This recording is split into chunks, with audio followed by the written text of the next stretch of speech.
On today's episode of From the Rafters, we are covering all things from Kawhi Leonard and the NBA salary cap scandal to sports betting taking over the NCAA.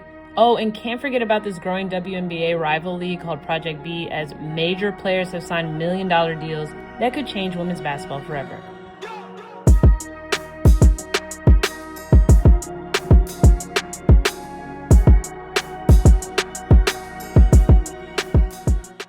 Welcome back to another episode of From the Rafters podcast. A podcast about changing the way fans talk about basketball. In a world full of media myths, we are here to deliver the evidence, the data, and our informed opinions.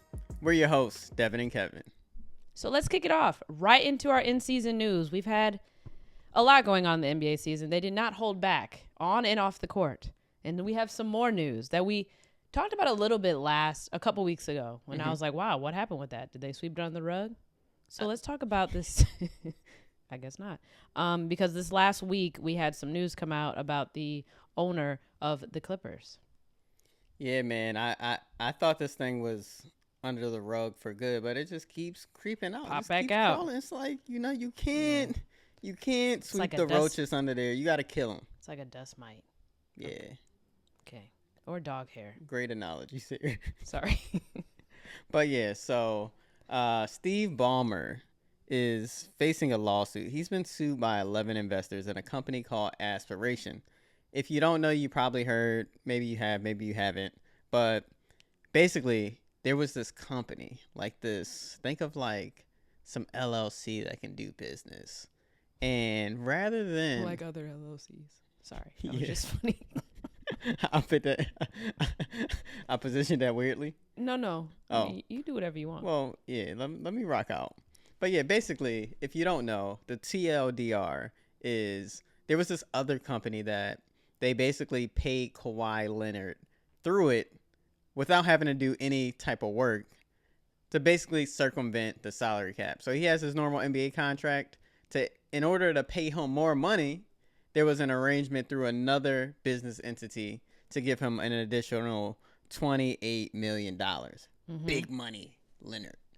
And so that's a huge problem for the NBA because it's circumventing the salary cap, which is a huge issue when it comes to competitive fairness.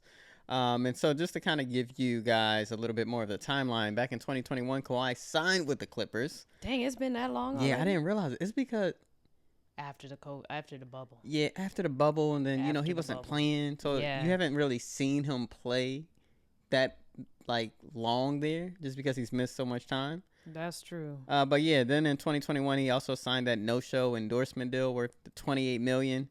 And, that company was also kind of funded by some of Steve Ballmer's investments as well as some other people. And while they're suing him, he's saying that he was duped by, who was he duped by? You talking about the co-founder? Yeah, he was saying he was duped by the co-founder. Go ahead, you got his name? Joseph Sandberg, who recently pleaded guilty, by the way, to $248 million on this fraud scheme. Yeah, it's not looking good. It's really not. Let's all say a prayer for Adam Silver, who has just had his hands full since the kickoff of the season. Yeah, I would say his hair is going to fall out, but, he already was ahead of that.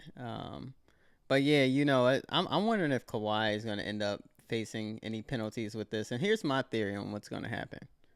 I think they let this thing drag out into the off season. Keep trying to, sweep parts under the rug. Because the NBA is doing an investigation. They've already prefaced, this thing is going to take some time. I think they keep trying to sweep it up. Oh, they said that about this? Yeah, I saw something. Okay. It was this is it's going to be some time to figure this thing out. Okay. And so here's my theory. I think that they kind of keep it under the rug until the off season, and then let the facts be what they are. If Steve Ballmer's guilty, if Kawhi's guilty, I think it'll kind of depend on how successful the Clippers are this year. I was going to say, so they just trying to give them another chance? Because I feel like there's been so many years now where it's okay, the Clippers going to be the team. The Clippers are coming out of the West, and they fall short each year. Yeah, so here's my theory. I'm if the Clippers aren't anything exciting in a postseason, if the league doesn't need Kawhi, essentially, then I think they bring the hammer down and make a huge example out of him. Like where he might miss maybe half the games next year. Like I think they'll still give him a chance to play. Okay. But I could see like huge financial penalties for Steve Ballmer and the Clippers. I could even... Do they try to make him sell the team? I was going to say, is he going to still be allowed to own the team? Because, like, when you do this is like a huge offense. Like, it doesn't seem like anything crazy because it hasn't gotten huge attention. And it's like, probably not the first time it's happened. Right. Like, it's crazy to me that the Chauncey thing is bigger than this.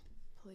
Sorry. Dang, and you got your Pistons stuff on. I'm sorry. Hey, proven, what is it? Innocent until proven guilty. I'm rocking. You saw John Sally's note about it? Yeah, I saw that. Yeah, John Sally, that's my guy. Let's share that to the page so the people can see. That's my guy. NBA teams have been doing shady stuff for years. Like back in 2000, the Timberwolves made a deal under the table with Joe Smith. They gave him like 3 consecutive 1-year contracts, but then they kind of like promised him like, yo, at the end of this, we're going to sign you to like a 7-year, $86 million contract. Right. Just so they wouldn't have to take the salary cap hit. So I just wouldn't think that the Clippers would do something this stupid. That like it was just too easy to finance. I feel like. Yeah, I just also feel like there's so many other people that are involved too. Like the investors are irritated. Like there's 11 other people that invested in this. Like you can't commit a crime with that many people. Yeah, I mean, yeah. Like I don't know. Again, Adam Silver. And like Steve Ballmer is such a super fan. Like we think of all these people of being great people, right? But he's such a super fan. He's competitive. Like, you don't help Microsoft become one of the biggest companies ever by not having that competitive nature. Then you see how he is at the Clippers game. Yeah. And I feel for him because the Clippers have been close. They have so many times. That's why exactly. That's why I'm like, waiting to see what they do. So my man was just trying to be competitive, but you got to play the game the right way. Really quickly, some updates on the sports betting, poker, gambling scandal thing. Damon Jones pleaded not guilty in court after his arrest. He faces charges in both of the cases, like proving the gambler's piece and then profiting from the rigged poker games. And then he, along with Chauncey and Terry, are going to be in court on November 24th. So we'll have an update about that soon. Moving right along to some better news and maybe some on-court situations that's happening in the NBA.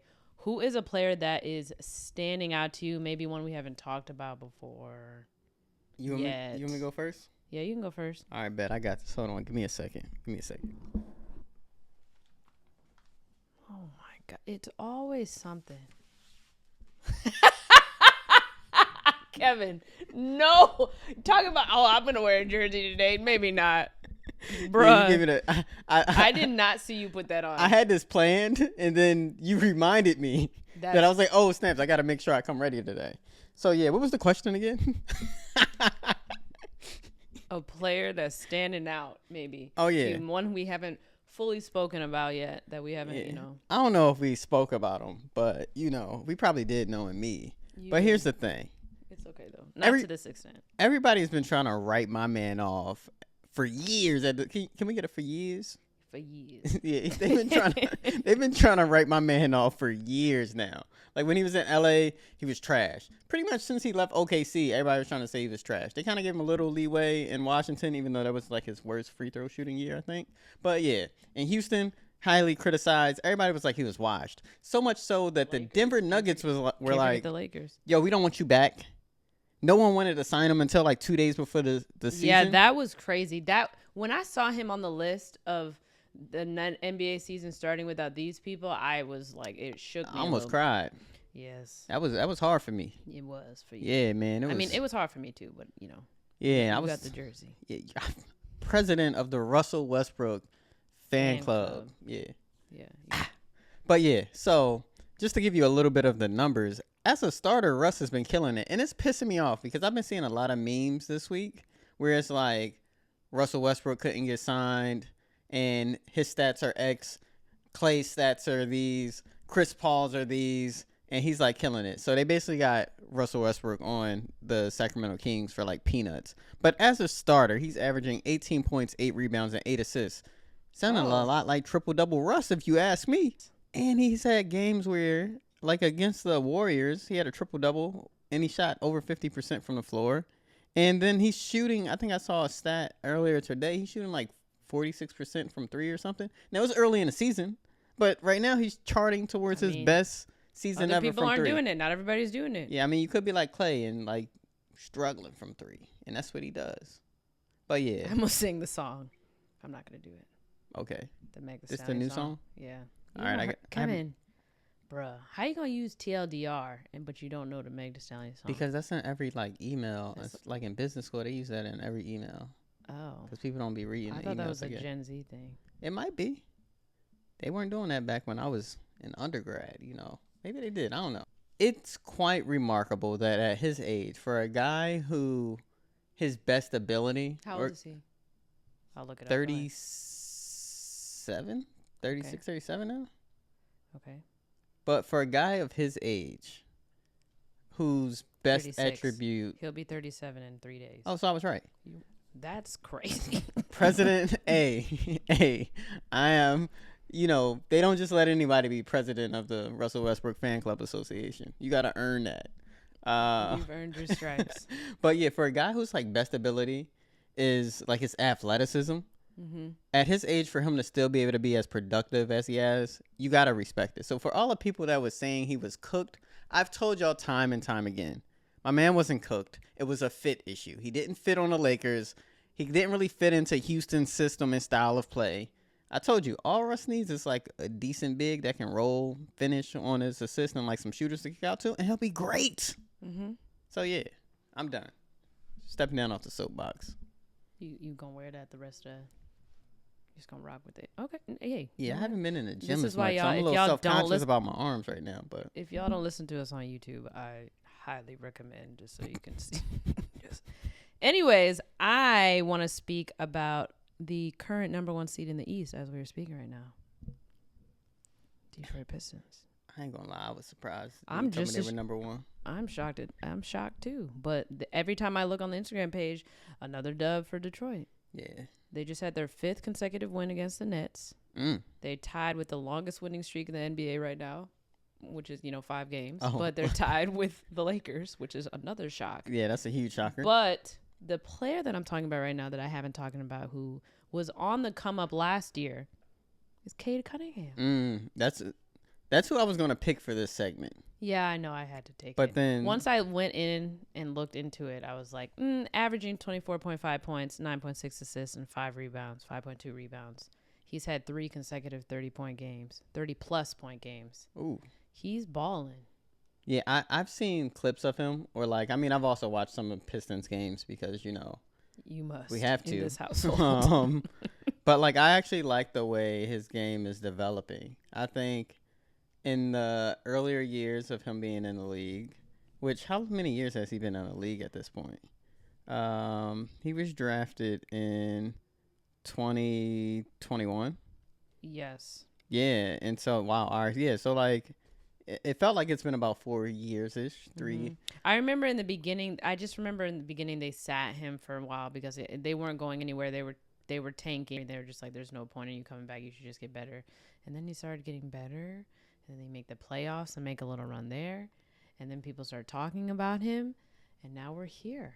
Yeah, and just some of the plays he's been making have been insane, quite phenomenal. It's almost like Dr. JS sometimes when I see him on one side of the rim and then he's finishing on the other. Up and unders, behind the back. And also I like his passing ability too, as a point guard. I think, sometimes when you are able to handle the ball, you kind of can get put in that position. But I actually think he does a great job of getting his teammates involved, which is, you kind of need that, especially on that team. Because you guys have a lot of pieces. Right. It's just getting them cohesively working together. Yeah, you need some people that, they need to get the ball in their spots. And I think that's what most great teams have, is someone that can get the most out of others. And, I'm very impressed that he's doing that at this early stage of his career. Yeah. When he was being drafted, I remember us having a conversation about, who would you take, him or Jalen Green? And because they both were, number 1, number 2. You know? And it went back and forth for a while. It was, a big thing.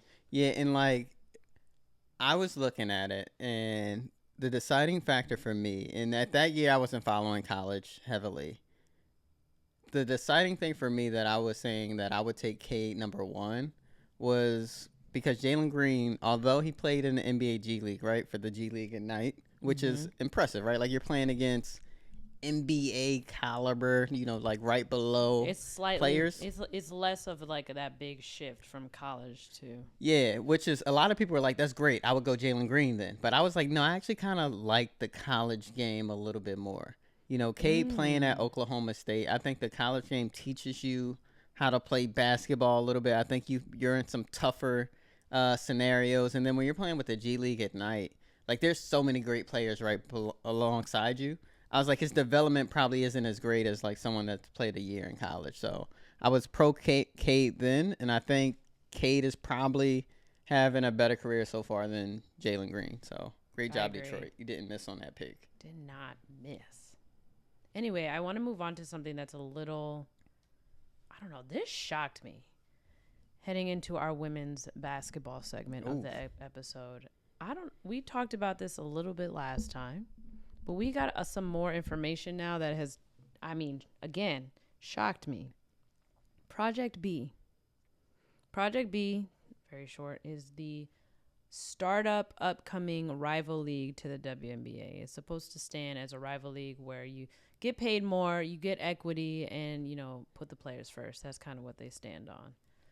So I did learn, this was shocking to me, and I actually don't know what the answer to this is. What is the time frame? Because they said that it doesn't cross over with the WNBA calendar. And I know it's going to start like a little bit later, it's also going to start like in Europe and Asia and then come back to the Americas in November time, 2026. But what is what is their season? They're looking at kicking off November of 2026, and it will run November to April. So it wouldn't overlap with the W. Okay, it would overlap with Unrivaled. It would overlap with Unrivaled. It would also overlap with overseas play. Right. And, this is like the big money league, right? Like they're throwing out their $2 million salaries. This is huge. They signed Nneka. Yeah, which 10-time All-Star, by the way. Because she is also the president of the NBA Players Association. She's on the front lines of these negotiations right now, and she signed with them. So it's like, okay, on one hand, the negotiations might not be going too well, might not be looking too good, or also emphasizing putting some pressure on the negotiations. I think it does that already. But that was shocking to me because that's a very significant person to sign with this other league. Yeah, and so initially I was like, is this like a tool to help the WNBA players get what they want? But now that more details have come out in the last week on 6 teams, 11 players per team going to major cities in Europe, Asia, and the Americas, 7 2-week tournaments. Is basically what their season is comprised of. I'm like, this is kind of real. Then they got big time investors with Candace Parker, Lauren Jackson. And it's 5-on-5. Yeah. Unrivaled is 3v3. Yeah. I didn't know that until I'm like, what kind of league is this going to be? Right. Then they got tennis stars, Sloane Stephens and Novak Djokovic. So they have a lot of investors pumping in this and maybe some Saudi money. Yes. A little controversial on that as far as their extent of their involvement.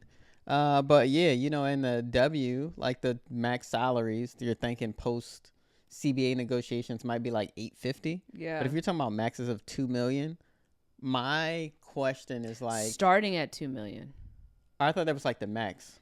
Some people are being offered 7-figure salaries starting at $2 million, in addition to some people getting offered 8 figures for multi-year deals, $10 million. Yeah, see, my question is years. And equity in the league. What's your lowest salary gonna be? What's the floor? Because in the W, if it's $850 is your max, what's the floor range? Similar to the NBA, you got guys that make $50 million a year, $25 million a year. Then you got guys that make 1 and 2. Yeah. So I want to know what the range is, because we can really dive into this a little bit on just some things I was thinking about with the league, because they're positioning this league to ultimately rival the W, right? And I don't think Sorry, I just had another thought. Now that Project B is going to be on at the same time. Remember we were saying it's going to be on with the NBA, with college basketball too. Yeah, and so we can remind me of that point in a second. And so like the question I've been trying to answer is it realistic to think that like Project B could dethrone the W and be like the premier women's basketball league, right? And like this is great right now. Like I'm glad this is coming out right now because it creates competition among the leagues. Yeah. So ultimately WNBA owners are going to have to like fork up some cash. A move. Right. Because I do think even if the salaries aren't as high, the WNBA does have some advantages over something like Project B, which I can talk a little bit more about. Because I've said it. I feel like this is a situation similar to golf when Liv came in, right? Like you lead to pulling some players over to your league. You kind of have player dilution of the leagues. So both products don't end up being as great as they could be unless you have all the players playing in both, which I don't think any of them really want to play year round, which is why the salary piece becomes a huge factor. I also want to note that the thing that Nneka said was most attractive and appealing was how on that base level you're getting equity across the board. Like that was very eye-catching. And then I also want to say that the chief basketball officer, she said that going off of how you like this, another thing that's appealing is how you were explaining it being tournament style. They're going to all these cities and they're making that tournament style, and then the winners will then compete, and then it'll lead to the champion, and it'll be a champion of like the world. Like, and take that, Noah Lyles. Can't take it anyway. So like it's like in that sense also appealing too. Yeah, and so I started thinking about this, right? Like just trying to envision a world where this is a real option for people. One of the things I was thinking about is one of the draws for Unrivaled is that players were able to stay in the United States, right? And make more money potentially than they were making in the W.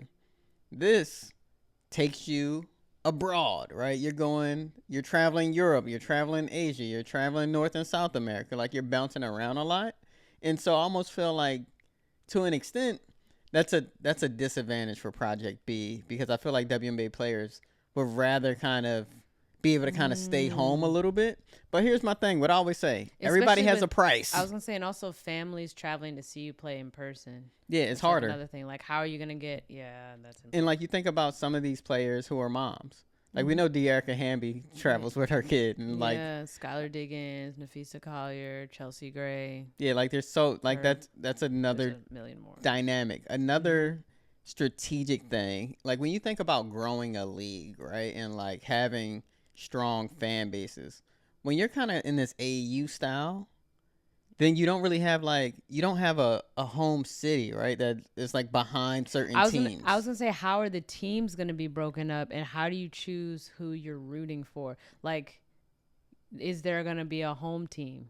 This is like something we've seen with the Big Three, right? Like Ice Cube's league. You notice in recent years, I don't know if they started it this season or last season. I feel like they started this season because I don't remember. I mean, recently, within the past 2 years, because I don't remember seeing it. Like they started attaching cities to the team name, and it's like, I'm not gonna lie to you, Detroit, I think won this most recently. Really? It's like you have this Detroit team, right? But like the players aren't necessarily from Detroit. Like they haven't necessarily played for the Pistons, so it's kind of like this artificial attribute that is like meaningless. And so I feel like they kind of missed on that. And like most leagues do, when you're like this kind of, I lied, it was Miami. It was Miami. Yeah, it's like when you have this like kind of club like floating geographically thing, that's one of the things you miss on. And you know, as you can see by leagues like the NBA, the NFL, NHL, home regions mean a lot. It does. To the success of a franchise. It does. And you don't have like the players themselves, you don't really even have a home. Like there's no home court advantage. Like it's a much different dynamic. I think of like AU tournaments. It is. You know, we're playing here one weekend. We're playing tournament. Yeah. I will say, like, in terms of skipping the WNBA, I did find it interesting how it's not super uncommon because Diana Taurasi skipped the 2015 season to focus on after earning $1.5 million with her Russian team. So, you know, at the time she was earning $107,000 like here. So, yeah, I don't know. Yeah, and It's gonna be interesting. and then similar to like Live, you have Saudi money involved, which people have concerns about them investing in some of our leagues and kind of like washing them out. Um, and the answer from Project B was that they're not a direct investor, but they're gonna, be helping with kind of like organizing the games, which I'm like, it seems like some semantics here, but we'll see. And players will have to decide, like, do they want to be associated with like that type of controversial component of all of this. But again, just like we saw with the Live golfers, everyone has a price. Yeah. The dark side of sports right now. I feel like sports has a storm going on right now. It's not looking good. It's not like, yo. That's why I'm excited for the Winter Olympics to watch some ice skating. Although they always do the black people wrong on there. Really? Yeah, there's always something like, oh, this was too this and this was too that. See. What else is new? I just feel like they keep, like they had Chauncey and Terry all over the plastered news, right? everywhere. But now another story came out that in the NCAA, there was a gambling scandal where you had 6 players from 3 different schools basically doing like Tony and Blue Chips. He was my guy. He was my guy. Sorry, that iconic scene in the movie. Yeah. But basically, they out here point shaving. I just did not know this. That's crazy. Like, they got people out here underperforming in games just so people that are like trying to win big money betting can hit their prop bets. You got guys like intentionally fouling, probably to like take themselves out of games so they hit the under. You got guys like missing shots on purpose, like all types of stuff for like what, small payouts. Yes. And like, people thought NIL would kind of, fix a lot of things, I guess, the dirty side of sports. But, I guess, like in the words of Kendrick, it's not enough. But yeah, so the FBI has been doing this investigation that's mafia linked. They've been working. Yeah, the mafia, they've been out here. I mean, can we again plaster their names and photos everywhere? Yeah, something needs to happen. But I just thought that was crazy that, this thing is rampant. I want to talk about all these NBA players' sons. That are all in college right now at the same time. It's kind of wild, and it makes me feel so old. Yeah. I'm like, what do you mean you're in college? Yeah, it's crazy. So we got the Boozer twins at Duke. Go Blue Devils. What is it? Kiyan? No. Oh, sorry. My bad. You talking about Cameron twins, right? and Caden. Cameron's and Caden. Thank you. And like, yo, Cameron's the real deal. He's been putting up like 20 and 10. He looks just like his dad. Yeah, just with hair. Both do, but he looks just like his dad, like to me more so than his brother. Yeah, with hair, with a little fro. Yeah, I wasn't gonna let that. I wasn't gonna let you just slide past my joke because Carlos Boozer. Although Jaylen Brown should call him if he gonna be doing the fake stuff. He should ask Boozer what Boozer did because Boozer ain't have any hair up there at all, pretty much, and that wasn't rubbing off on people. I'm also like, is he trolling us? Because you had this whole stream where you talked about it, you addressed it, you took ownership, you called LeBron, left a message saying you need help. Then you gonna go do the same thing? Yeah. He's smart. Like, what are we doing? Yeah. And then you got other players too. He could just not care and be like, this is what it is. Yeah. I mean, I think he has vibes. I think he would look decent bald with the beard. I think he'd pull it off. I'll make sure he gets your note. Yeah, let him know. I think his head, he got the head shape for the baldy. But yeah, other people I've been watching in college, or I guess before I talk about someone that I'm super excited about, will give some other names. Give us some names. You also have DJ Rodman at USC. You have DJ Wagner at Arkansas. And then you have Peja Stojakovic's son, Andrij. I hope I'm saying that right. Stojakovic at Stanford. But yeah, we'd love to see if he can make the pros and be a nice spot-up shooter in today's NBA, like his dad was back in the day. And then you have my favorite guy right now in college basketball, someone that I'm looking forward to watching a lot this year. And, I haven't really been watching college basketball that much over the last couple of years. Yeah, and you mean men's. Yeah, I haven't been watching the MNCAA. I can't. But yeah, Kiyan Anthony, he's like, I feel like he's almost overperforming. I don't know if people had expectations for him. Yeah. But, he's been super efficient, averaging like 67% shooting from the floor, averaging 17 points per game. So it's like huge. These NBA Suns aren't all created equal. Just like their ranking, it's just interesting to compare their ranking and how they're doing on the floor versus their NIL valuation. You got some numbers for us? Not really. Oh, I just okay. wanted well, like, so you have the top people who are getting 1.5 million and more, like top 5. Mm-hmm. I don't believe are sons of NBA Suns. Mm-hmm. And then you have the Boozer brothers are on there. Well, they could be up there. Not all of them though. There's a lot more. Just I hate to say regular people. It's also interesting just to give you a little ranking. So Bryce is ranked 14th. Kiyan is ranked 22nd. Alijah is 29th, and Shaquille O'Neal. I don't know why I feel like I have to say his full name. Is 36th. Yeah, I feel like you kind of got to say his full name. Yeah. He's not his daddy. Yeah, but it's kind of cool name, Shakir. Yeah. One thing, or not one thing, but like Bryce, right? Like you said, he's 14th in NIL. Yeah, doesn't play much at Arizona, and that's why I was like, that's an interesting comparison. Yeah, and I didn't realize because like I didn't track him as much in high school to kind of compare, where he was ranked in his class, like compared to where Bronny was ranked in other people that they were playing against. But he's struggling a bit at Arizona. Like at times when he gets in the game, he looks like he maybe has to get a little bit stronger, understand the game a little bit more. I'm not sure if Arizona recruited him for like the potential of what he could become. Or, there's a lot of people out there that's saying they recruited him for his name, which I kind of think that's unfair because, me, I've said in the past, like, if you're going to take a gamble on any player, take a gamble on like a second or third generation NBA player.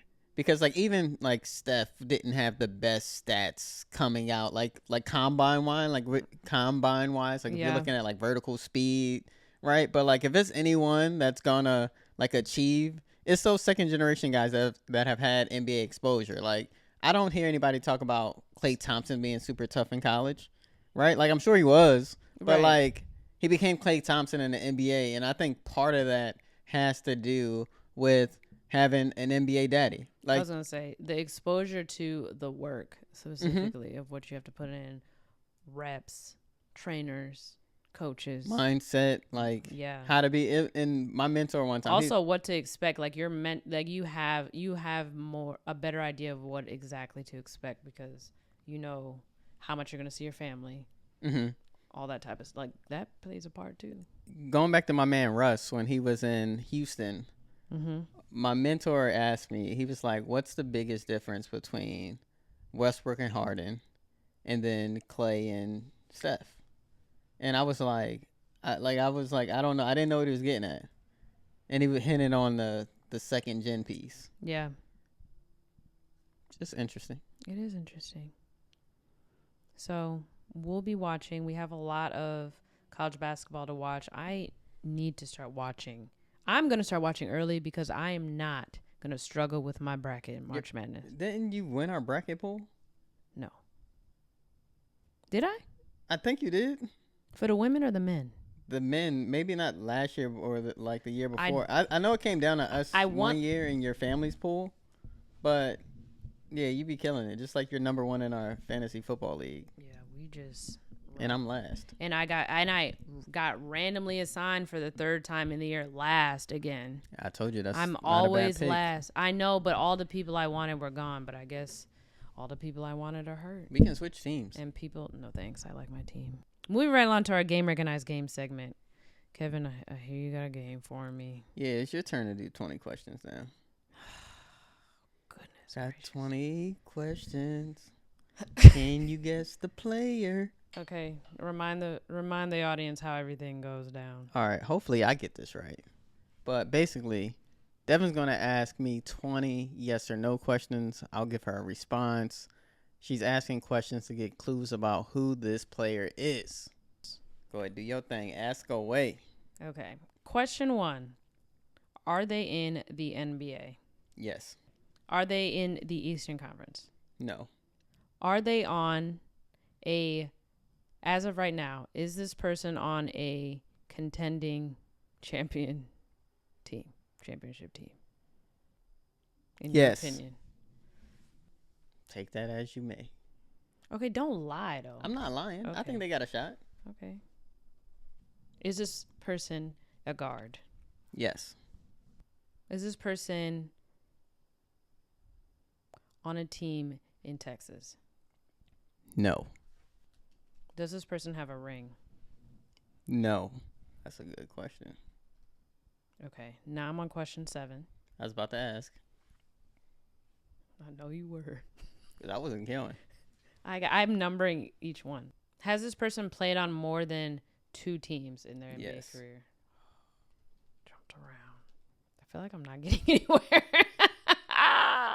Okay. Question 8. Would you buy this person's jersey? Yes. I know who it is. Do you? Yeah. Question 9. Do you have this person's jersey? No. Okay. Question 10. Halfway there. Has this person won a significant award? How do I word it? What are those called? Not superlatives. But like, what is it called? Like all, like Defensive Player of the Year, Rookie of the Year, Sixth Man of the Year.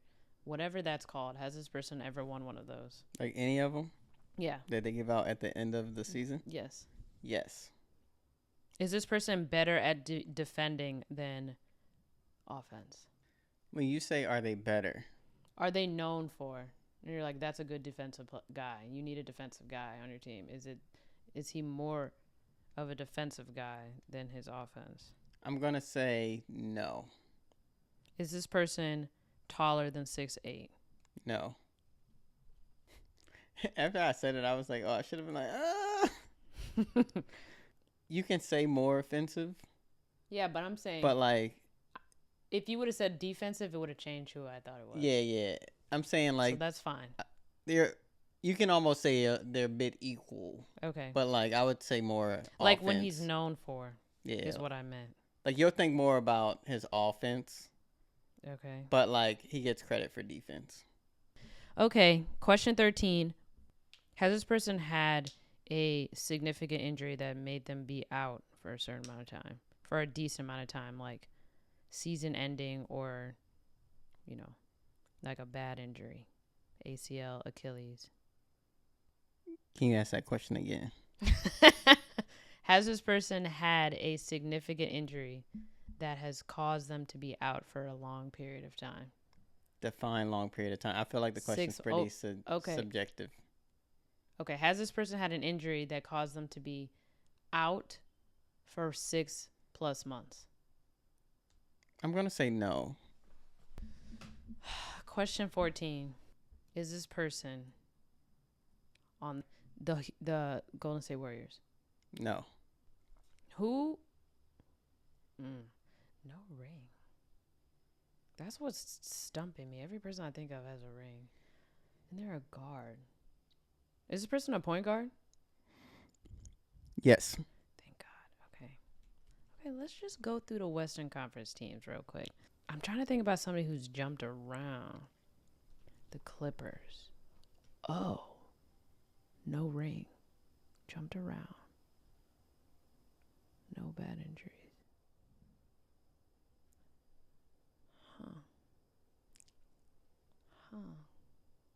Is this person considered older generation? Above 33 years of age. 33? I don't know. What do people consider old generation now? Yes, this person is above 33. You just faked You trying to get hints out of me? You ain't No, I'm not trying to get hints. I know how you work that. No, it's because you know this person. You'd wear their jersey, so you know how if they're older generation or not. They could be borderline. Kevin, if you gave a number 33, I had to check. Okay. I had to be sure. He's lying. I've known this man for 11 years. Yes. It's the injuries part that now I'm. And you knew he was short from John. Short, NBA short. I think I know who it is, but I'm just gonna. Is this person on a team currently with at least one other superstar, current NBA superstar? Yes. You can use superstar. Yeah, I'll say yes. Superstar. Not star. Superstar. I'll say yes. Like, most people have their jersey on the team. Okay, this is my final question. Oh. Does their last name have less than 5 letters? Yes. It's Chris Paul. Yes. Okay, I'm so proud of myself. Is that what you said earlier? Yeah. No. Earlier I said Russ. See, I was surprised. I went like this in the camera. Oh, okay. Because when you were one of them, the thing that messed me up was, first I thought I knew who it was. Then you said you didn't have the jersey. I was like, okay, that's not it. And then I was like, if he's won an award, I'm like, I know him. And then, like, you said it could have been equal. I'm like, he gonna hit that mid range, but he also gonna strip steal you. That's not the right terminology, but you know what I mean. He gonna strip the ball from you. He's known for that. Then it was how fast you said how he was short in the 6'8". He's short. Yes. It's like, see, for me, I'd be struggling to know how tall somebody is. Then point guard, you said yes. And then I was like, I don't know who. I couldn't name the point guard on some of the Western teams. And I was like, well, you might have been able to. And then I was like, older gen. I knew it around question, like, really 12 when you said he was shorter. But I just wanted to make sure because you got it right, so I also had to get it right. Yeah, I thought I tried to give you a hint in the beginning when I said I'm not the president of this person's fan club. But I was like, oh, she could have been thinking I was trying to throw her off.